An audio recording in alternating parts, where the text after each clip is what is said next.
Welcome to our podcast. We are that couple you see on YouTube blogging about theme parks, food reviews, and couple retreats. But this podcast isn't going to be about this. Instead, we are going to be peeling the curtain back into our personal lives. For about 10 to 15 years, we have struggled with infertility. And a wild roller coaster ride it has been for us, leading up to building a family through adoption. We are not experts, but we want to openly share our journey with you all. The struggle of health issues and infertility affect both members of the married couple. If this is you or if you know someone that might need some encouragement, give us a listen and share as we discuss our story of prayer, love, and family. In this episode, Brett and I will talk about life after saying I do and the struggle to start a family. All right, episode 2, we are off and running. It's been a while. We've dealt with a lot of stuff. Yeah. And, of course, we're going to touch base on that as more future episodes happen.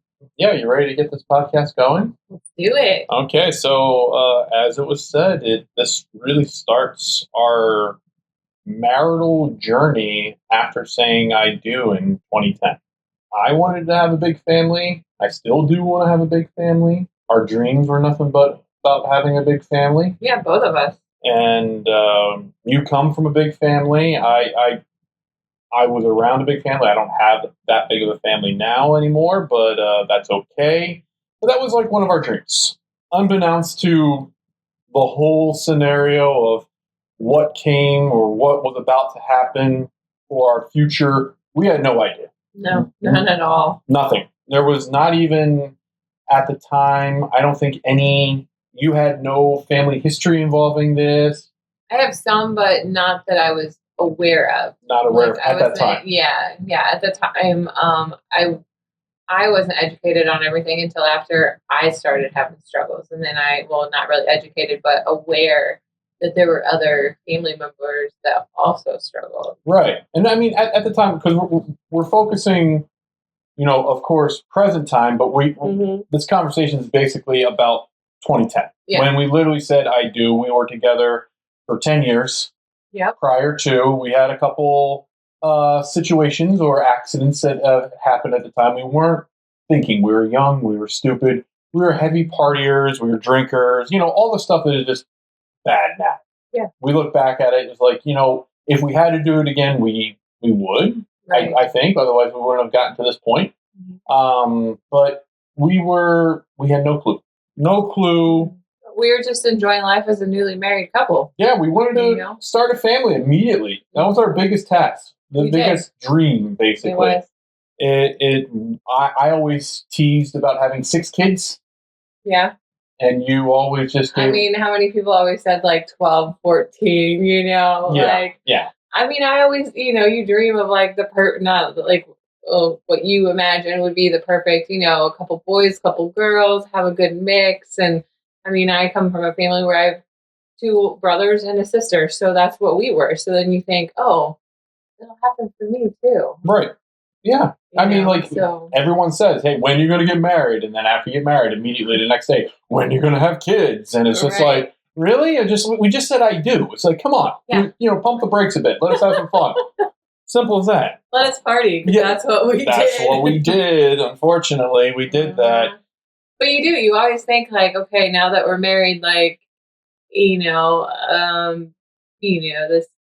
podcast is for adults. So you think, okay, now you can stop using protection and we'll do this and we'll get pregnant and there's going to be no issues. And months and years and all that just kind of passed by. And, but we were big partiers and hanging out with friends every weekend and drinking and so on. Yeah. And so on. And again, as we said, it's something that if we were to go back in time, it still would happen. Otherwise, we wouldn't have gotten to this point. But I mean, we didn't really start actually planning for that family, like really seriously planning, after we said I do. I mean, like, we were together for 10 years, but in that whole aspect of that time period, yeah, again, we had a couple accidents, but nothing that caused any situations or problems or anything going to even. I can never even think about going to an abortion clinic or anything else like that. We never got to that point. Right. Never got to that point. So thankfully, we were definitely blessed and safe about it. But yes, there were still some accidents, so we weren't as safe as we thought we were.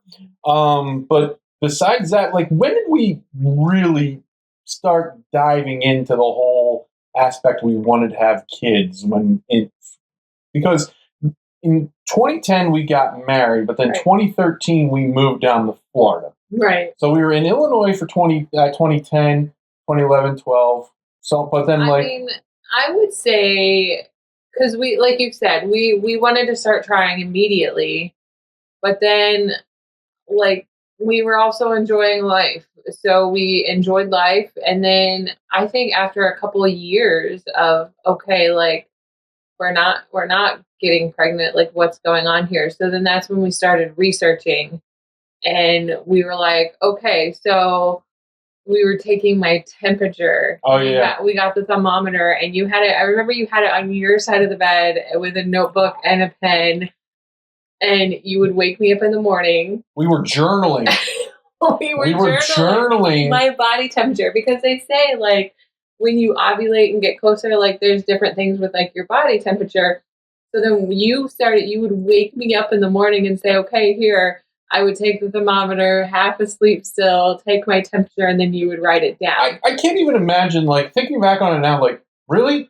It's like you're not even having an accident scenario kind of Right. deal. It's like, oh, my body temperature is in the right zone here. Let's get romantic. It's like, come on, seriously, that makes to me no sense. And then what about the afterwards? Do you recall, like, literally after the sexual experience, you would then be like doing a Kegel exercise. You got to hoist up. Remember, you always would do a push up on the bed and do like, oh, it's better to be inverted or something like that. Remember that? No, they always say like if you can like keep your legs up so that it doesn't, so that nothing leaks out. Well, like, which I'm like, it's like, wait a minute. it's gotten up in there. It's gotten up in there. But still, but yeah, it's, to me, I'm thinking like that's how young couples are when they first get married, especially when it is like they're trying to do it.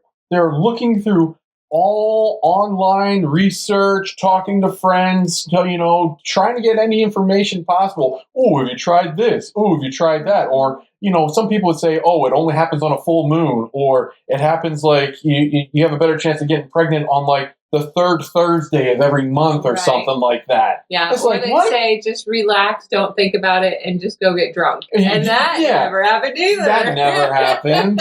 Otherwise, there would have been a problem a long time ago. But still, but it's just interesting to look back years ago to like 2010, 2011.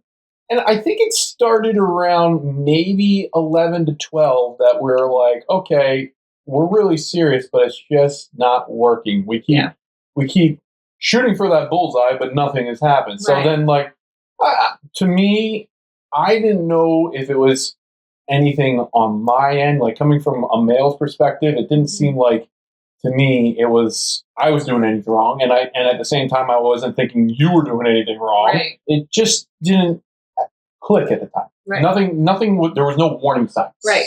Well, and then we had the one instance where I woke up. I had like there was blood in the bed all over, and then remember I got up and went to the bathroom, and then like the doctor's office had said, well, we're pretty sure that you had a miscarriage, like, but they didn't test or anything like that. I vaguely remember this. Now, we were still in Illinois. Yeah, because we were still in Illinois. Okay. And so, because I remember too, like one of the nephews came over and was like, "Hey, Amanda, I don't know what happened, but I love you," because I was just so upset, and he just laid there with me. And then, like, I got like a few people like sent flowers and different things like that. Now it's clicking. But they never like technically like tested me to see. Because, like, if I was, HCG levels still would have been on the rise, but they just said, oh, we're pretty sure that this is what happened. So then to us, we were like, okay, we just had a miscarriage. So then we're like, okay, well, obviously now we know we can get pregnant. but why could we not keep it? But then we still then we decided to move. So then it was like all that kind of happened, and then it was like, okay, well now we're gonna move. Yeah, well, to back it up a bit too, it's like it's weird to me that doctors or physicians, and I know there's probably others out there that have experienced something like this before. The problem is, no one says why. Right. No one says, how can we prevent this, or what's causing this issue and stuff. You don't just, to me, and again, this goes back to us being young and naive, you don't ask those questions. You don't just go to a doctor, oh, we're pretty sure you know. Right. You would just think that they would have done some kind of testing, which just really always. I don't recall they doing that at all. No. It was just, we sat down and talked. On the phone that's it. And told them what happened, and they were like, well, we're pretty sure that you just had a miscarriage. I don't even think they had me come in. Yeah. Like it was very, very bizarre. But we were young. We didn't think anything of it. And I bless you for some of the memories, because a lot of these have been jumbled up for me, because we have been to plenty of hospitals, plenty of doctors, plenty of specialists and stuff, and that's the downside about it. But to me, on the male's perspective, it's we always get that told, like, oh, males only have a one-track mind, they don't have that thought. For me, it wasn't traumatic, unfortunately, enough for it to stay registered in the memory bank. So, makes sense. Which even though it includes both of us, is still it didn't you didn't have the trauma of experience waking up with blood underneath you and then walking to the bathroom and it dripping down and a big old clot coming. But it was supportive. Right, still supportive. Right. You were there and you were supportive and stuff, but you don't sometimes I feel like you have more of a trauma when it's physically happening to you. Yeah. And to me, to be honest, I thought, oh, wow, this is a really bad period month. That's all I thought. Didn't think of anything else. Didn't think of anything else. Wouldn't even think it was literally what the doctor said. Right. Because, when they say that kind of thing, you're instantly, especially at that young age, a male is thinking, oh, well, then there's, a little fetus or, something of that nature that's on the ground or whatever, not a little clump that looked like something like a Jello scenario, right. A little heavier Jello kind of deal. So it was it just didn't really. I was like, oh, I was more concerned to make sure you're feeling better than what could have led up to the stages of everything else that later on in life kind of deal. But it's those warning signs that now looking back, it's we should have got a second or third opinion. Right. Or we should have asked. Or demanded, not demanded, but advocated for ourselves and said, hey, can you test? Because, without physically them checking my HCG levels, it's unknown. Exactly. And still to this day, it's unknown. Yeah. Because that was never checked. So it's were we pregnant and had a miscarriage? Or were we not? And it was just, like you said, a really bad period. And what were those levels again that you said? The HCG. And what are those? That's your the hormone that rises when you first get pregnant, that they check to make sure that it's doubling each time you go in for blood work to make sure that you're progressing like you're supposed to. Okay. Which a lot of times they focus more on that when you go through infertility treatments, because they want to make sure that your levels are going up, which they still do it even when you're not going through fertility too. I'm pretty sure that they kind of check it and make sure that it's supposed to if it's at 50 when you go to the doctor the first time, the next time you go, it should at least be at 100. Okay. If it's not, then they may think you might miscarry or there may be something wrong. So, which we can talk more on that as we get further in our episodes. Down the road. But I mean, I think it's very important, especially for couples in the beginning stages, their first few years. If they don't know, ask. Yeah. I mean, no, and you should. If something doesn't feel right or you're not sure, I've really, really learned over all these years of this to really just advocate for yourself. Oh yeah. That's a big thing. And I'm huge on that now. One thing I have learned for being, husband, supporter, best friend, is the fact that if something doesn't sound right, or we're not getting clear answers, instead of just yeah, and no, be adamant. Right. And I was like, wait, she's experiencing this. Could you explain this to me? Or, because there's so much stuff going on that, Right. especially when you're young, you're not keeping track of things. You don't remember certain things at the same time. It's like, well, how does this happen? Right. Or this occurred at this time here. Could you explain why that? You're paying for these doctors and their knowledge to basically educate you, not only in the healthy aspect, but for an overall information. Use it.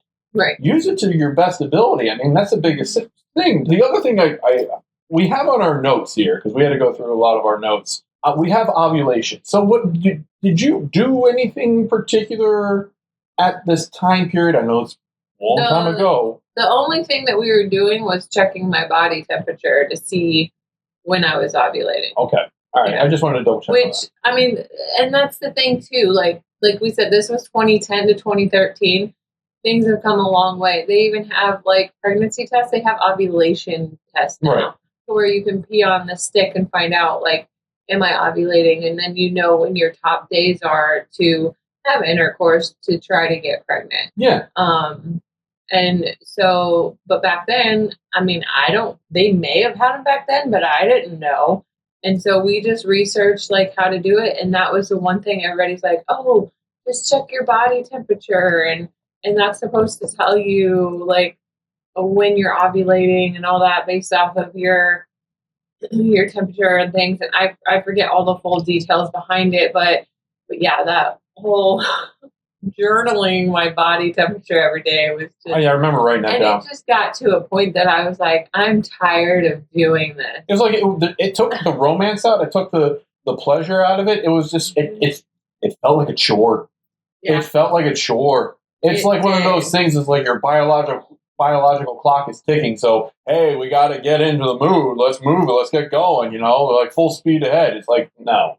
Yeah, so it's considered BBT, which is a slight rise in basal body temperature, is a common sign of ovulation.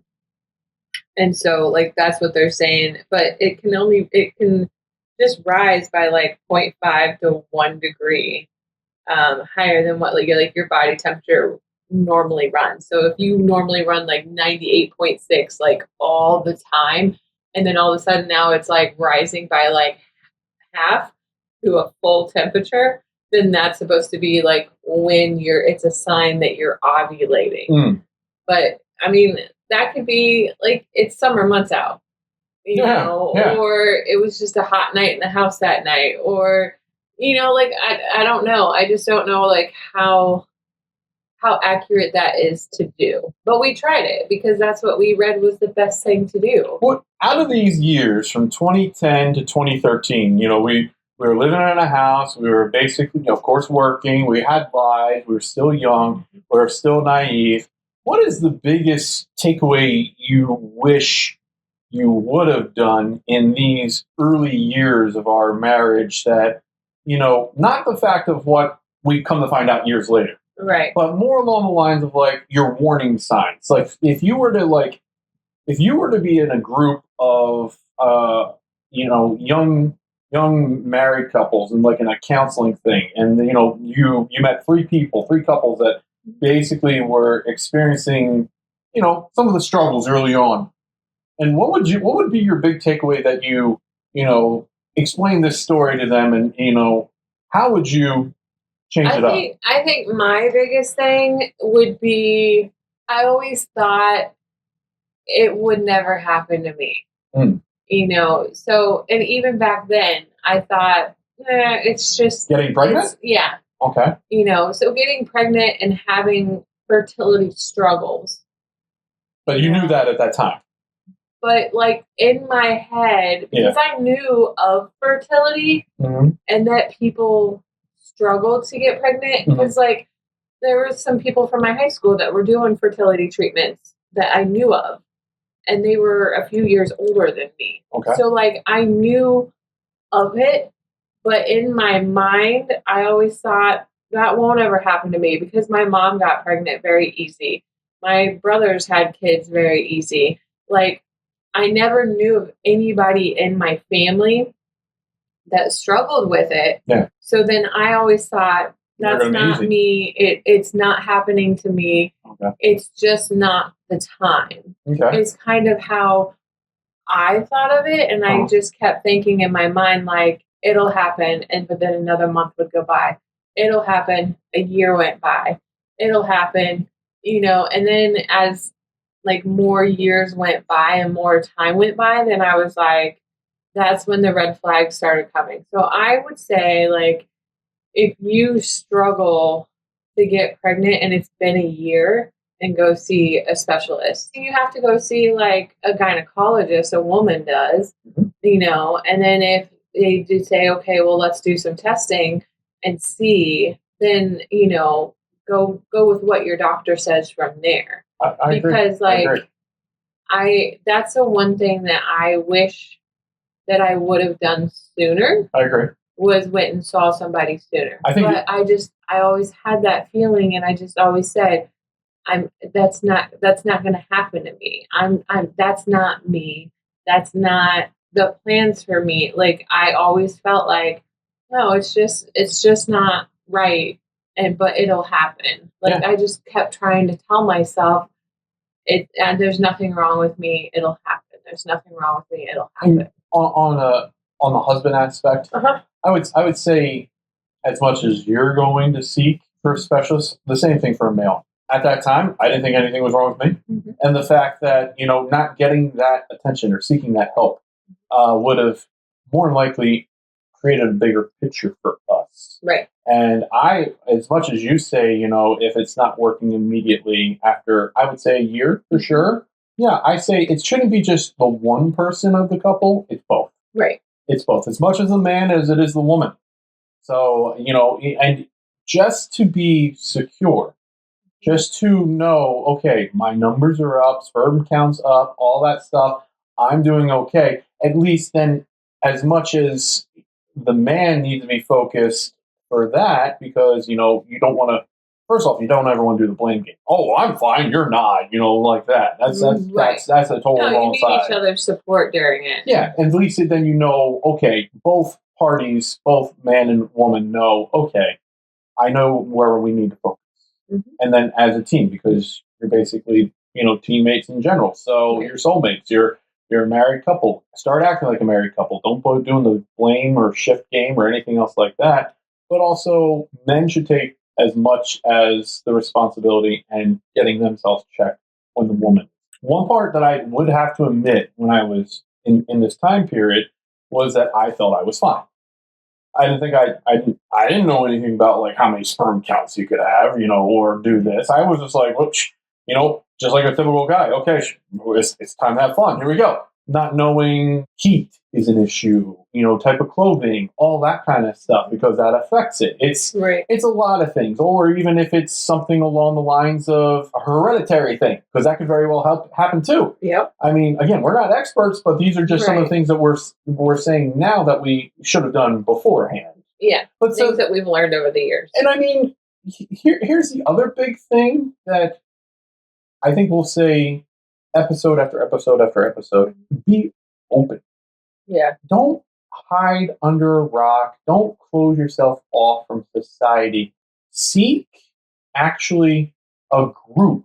Seek, not counseling, but at least just a group that is also going through the struggles, because they're out there. Yeah. They're out there, and they also can give additional, tips or, even just consulting kind of deal. And you can find them on Facebook. You can find them wherever. It's just more doing that. And actually, the bigger step is not being ashamed. Right. That's probably the biggest thing, because it's always it's not me. Oh, it's not her. We're fine. Or as you said, it's not going to happen now. It's going to happen. Things should start adding up, right? And I mean, like, what are your thoughts about that whole kind of scenario? You definitely need support, because you could maybe not be thinking of something, and maybe somebody in the group has experienced the same like symptoms or stuff like that, and then you're like, oh, maybe that's what's causing this, or maybe you go to the doctor and they say, oh, we can't, well, we ran all this testing and we can't find anything wrong.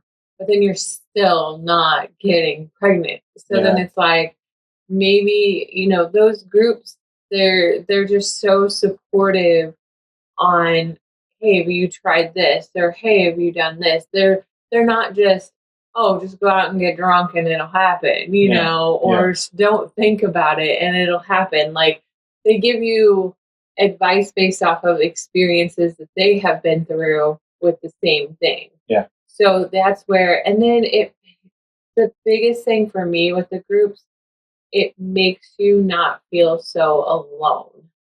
That is key. Because you get to where you just feel very alone and like, You feel isolated. yeah, and like this isn't happening to anybody else but us. Yeah. But it's not true. Like, there is, and like, I had to keep reminding myself of that, of we're not alone in this.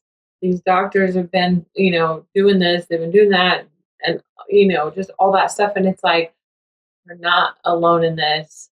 We just have to find the support to help us through it. Yeah.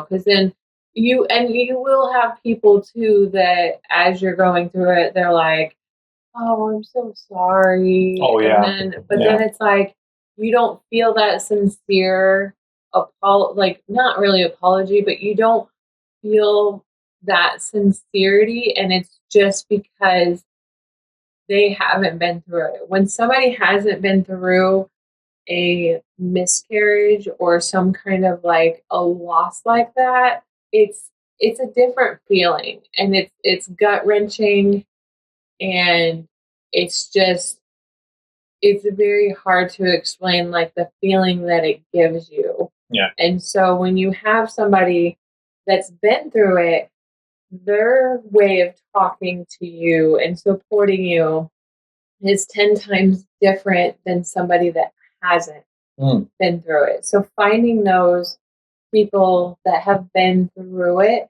just really helps you, because you feel like you can just be an open book with them. It brings the light into the darkness. Yeah. It literally, it gives that heart feeling support that is needed, that you just can't relate sometimes with friends or family at all. And when you hear those that have been through it and then they have success stories, it gives you a sense of hope. It gives you a sense of peace. And you just feel their sincerity, and their heart just truly comes out to you because they've been through it, and so they know how heart-wrenching those times can be. Yeah, that's true. Well, I think we're going to wrap up on this one because, as I said, we're just covering for this episode 2010 to 2013. So this is our time period in Illinois as we now are packing up 2013 and we're moving. We're moving down south. So we're going to Florida. We're going to the Sunshine State. We're still young. We still have tons of dreams ahead. We're motivated to have a big family and go forth for there. So thanks again for definitely listening and bringing in this type of support into your lives. And again, the biggest thing is we want you to not only listen to more episodes of ours, but do the research. I think the big takeaway is to do the research. You have to know your body. You have to know if something's not right. And don't be jealous or envy of someone or friends or family that do get pregnant quickly or whatever else. If something's not happening after a year, start taking the steps. Start doing the things. As we wrap up today's episode of Pray, Love, Family, we just want to remind you, wherever you are on this journey, you're not walking it alone. Whether you're navigating infertility, IVF, endometriosis, or the road to adoption, there's strength in leaning on your faith, your partner, and your community. If you're feeling isolated or overwhelmed, we encourage you to seek out a small group. Whether it's at your church, in your neighborhood, or online. There's something powerful about sharing your story and hearing others say, "Me too." Healing and hope often grow best in community. And as a couple, never forget, you are a team. This journey isn't about blaming or fixing everything overnight. It's about growing together, dreaming together, and trusting together. Set relationship goals that build connection, not perfection. Celebrate the little victories, pray through the tough days, and always come back to love. Because in the end, family isn't just something you have, it's something you fight for. Believe in and build hand in hand. We're so grateful you joined us today. Until next time, keep praying, keep loving, and keep building your family your way.